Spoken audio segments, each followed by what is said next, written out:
لا الہ الا اللہ لا الہ الا اللہ.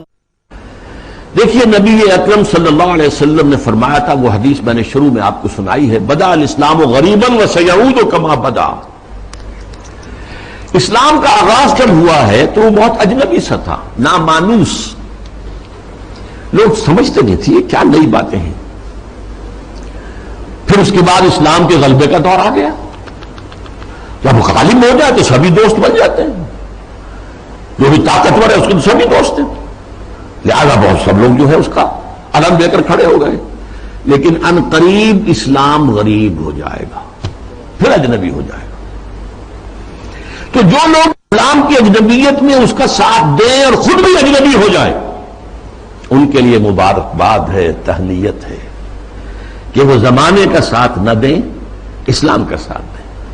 چاہے کہا جائے کہ یہ بڑے فنڈامنٹلسٹ ہیں، یہ بڑے کٹھ ملا ہیں، یہ بڑے دقیانوسی ہیں، یہ بڑے تنگ نظر ہیں، یہ بڑے رجت پسند ہیں، جو چاہے کہیں، لیکن جو اسلام کے ساتھ چمٹے رہیں گے ان کے لیے فطوبیٰ للغرباء.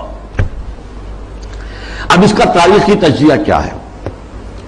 دیکھیے، اسلام پر اجنبیت کا پہلا پردہ یا پہلا سایہ تو پڑ گیا خلافت راشدہ کے فوراً بعد. حکومت و ریاست کے میدان میں امرہم شورا بینہم کے بعد ختم ہوئی اور ملوکیت، شہنشاہیت کا آغاز ہو گیا. اب اس کی تفصیل میں اس وقت نہیں جاؤں گا. بنو امیہ، بنو عباس، پھر اس کے بعد جو بادشاہتیں بنی، مغلوں کی حکومت، صفویوں کی حکومت، ترکوں کی حکومتیں، یہ تھی. یہ وہاں پر وہ خلافت کی بنیادی بات یہ نہیں تھی کہ چلو اپنے میں سے بہترین کو اور پھر اس کا حوالے کرو. ان اللہ یامرکم ان تؤدوا الامانات الی اہلہا، جو اہل ہو ان کے ذمہ داریاں جو ہے ان کے ذمہ لگاؤ. اس کو ختم کر دیا گیا. اب جس کی لاٹھی اس کی بھینس. بنی امیہ کی طاقت زیادہ ہے، عصبیت شدید ہے، لہذا وہ آئے، انہوں نے حکومت قائم کر لی. تو یہ پہلا دور تھا اجنبیت کا، پہلا پردہ پڑا اسلام پر. دوسرا پردہ کچھ عرصے کے بعد جب ملوکیت نے خوب پنجے گاڑ لیے، مضبوطی ہو گئی اور ملوکیت شہنشاہیت میں تبدیل ہو گئی، یہ دور بنو عباس ہے. اس میں معیشت کے میدان میں بھی آ گیا معاملہ. ایک طرف جاگیرداری جو ملوکیت کی بنیاد ہوتی ہے، ہر جگہ مشرق و مغرب میں شہنشاہیت اور بادشاہیت میں آپ کو جاگیرداری ملے گی.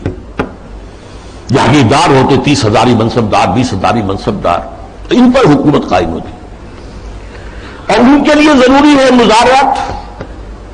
آپ نے بہت بڑی جاگیر دے دی ہے، لیکن کیا وہ شخص خود کاشت کر لے گا؟ وہ تو کسی کو بٹائی پر کاشت کے لیے دے گا نا.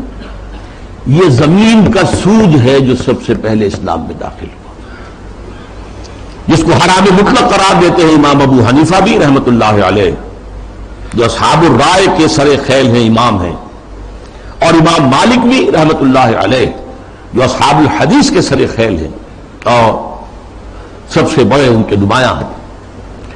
لیکن یہ شان، اور پھر بیع موجل، بیع مرابحہ کے عنوان سے نقد کے معاملے میں بھی جو ہے، کرنسی کے معاملے میں بھی وہ ایک سود کی ہلکی سی شکل داخل ہے. یہ دوسرا دجالیت کا دور پوری دنیا میں بھی آیا. بینکنگ، انٹرسٹ بیسڈ کیپٹلزم، اور کچھ اسلامی ممالک کے اندر بھی، جیسا کہ میں نے عرض کیا کہ اس راستے سے چور دروازوں سے داخل ہوا. اب جو اس کا ہے مسئلہ وہ ہے معاشرت اور تہذیب پر. اس کی وجہ کیا ہے؟ اس تمام دور میں مسلمانوں کی تہذیب، ان کا طرز بود و باش، ان کی معاشرت اور ان کا آئلی نظام، ان کا خاندانی نظام، ان کے آئلی قوانین انٹیکٹ رہے. چاہے دور ملوکیت جو ہے بنو امیہ کا تھا، وہ دور ملوکیت بنو عباس کا تھا، اور چاہے اور دوسرے بادشاہوں کے دور تھے، اس میں جہاں ریاست اور سیاست کی سطح پر جو ہے وہ پردہ پڑ گیا، پھر معیشت کے معاملے میں بھی پردہ پڑ گیا. تہذیب وہی رہی، وہی تہذیب، وہی مشرق سے مغرب تک مسلمانوں کی معاشرت، آئلی قوانین، سب وہی رہے، یوں کہ تو رہے. مسلم کلچر وجود میں آیا ہے، چنانچہ مسلم آرکیٹیکچر وجود میں آیا. یہ مورش آرکیٹیکچر جو ہے دنیا میں مشہور ہوا، اسپین کے اندر خاص طور پر مکان بنانے کا ایک خاص انداز. زنان خانہ علیحدہ ہے، مردانہ علیحدہ ہے. پہلے مردانہ ہے، پھر اس کے بعد ڈیوڑی آئے گی اور زنانہ جو ہے وہ حصہ شروع ہوگا. باہر سے جو آئے گا وہ یہاں بیٹھے گا، مردانے میں قیام کرے گا. زنان خانے کے اندر جو ہے وہ تو صرف محرم جائیں گے اور کوئی نہیں جا سکتا. اس تہذیب کی بنیاد وہ جو اسلامی تہذیب تھی اس پر، اسی پر آرٹ مسلمانوں کا قائم ہوا. خطاطی دنیا میں بہت بڑا آرٹ بن گیا، بہت بڑا آرٹ. ہاتھ سے، منہ قلم سے جو آرٹ پیدا کیا جاتا ہے وہ خطاطی کی شکل میں آیا، یا عام مظاہر فطرت کی نقاشی.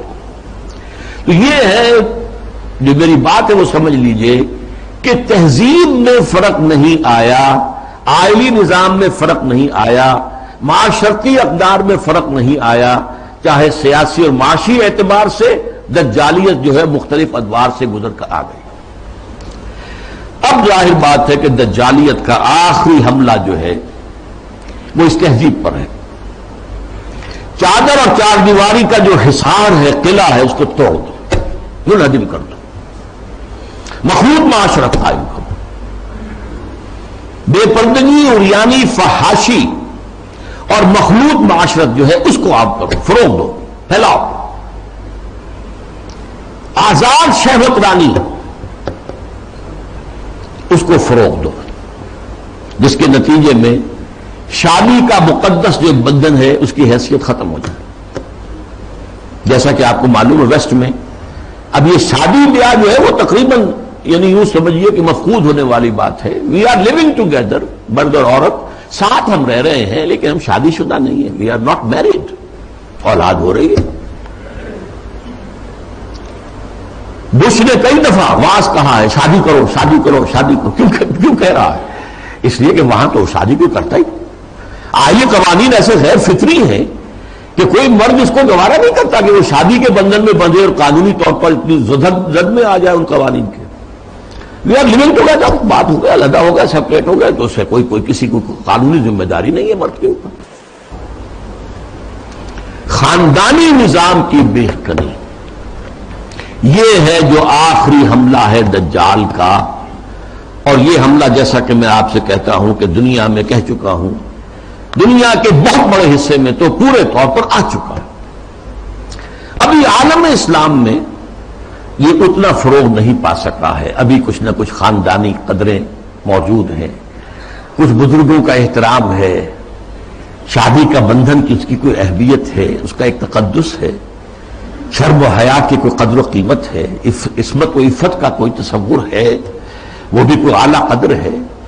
ستر اور حجاب کے کچھ نہ کچھ بہرحال اگرچہ بہت بڑے پیمانے پر وہ فتنہ ہمارے ہاں بھی آ رہا ہے لیکن ابھی کچھ نہ کچھ بقایا ہے. اور یہ سب عالمی سطح پر ہو رہا ہے.